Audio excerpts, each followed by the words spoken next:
বিদ্যালয় মোদের বিদ্যালয়, এখানে সভ্যতারই ফুল ফোটানো। আমাদের দলীয় কাজ করব, 5টা গ্রুপ হয়েছে তাই না? এই 5টা গ্রুপে আমাদের সামাজিক বনায়নের কর্মসূচি হিসেবে আমরা বিদ্যালয়ের আঙিনায়, আমরা আমাদের বাজারে এবং রাস্তার পাশে আমরা বৃক্ষরোপণ করতে যাচ্ছি। আমরা সবাই 10ম শ্রেণীর স্টুডেন্ট, আমরা সবাই মিলে আমাদের গ্রুপ করছিলেন। এই গ্রুপের সবাই প্রত্যেক গ্রুপ থেকে 2টি করে গাছ লাগাবো। গাছ লাগাই কীভাবে সেটা আমি দেখাই দেবো তোমাদেরকে, এবং ওই অনুসরণ করে ওই পরিস্থিতি অনুসরণ করে আমরা কি করবো, প্রত্যেক গ্রুপ থেকে 2টি করে গাছ লাগাবো।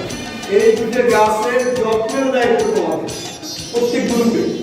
যে গ্রুপ যে 2টি গাছ লাগাবে ওই গ্রুপ ওই 2টি গাছের যত্ন করবে, শুধুমাত্র তাই না, দেখা গেছে ওই 2টি গ্রুপে ওই 2টি গাছ ভালো আছে, পাশের গ্রুপে একটা ছাগলে বা একটা বাচ্চা একটা রাখতেছে, তখন তোমাদের নিষেধ করো। প্রত্যেক গ্রুপের গাছ খেয়াল রাখবে, তখনই খেয়াল রাখবো তোমাদের গ্রুপের যে গাছ, তোমার ওই গাছগুলো ভবিষ্যতে কত বড় হবে, একদিন তোমরা স্কুলে থাকবে তারপরে কি অতপর দেখবা এই গাছগুলো আমাদের কিভাবে বাড়ি এখানে বলবো ঠিক আছে।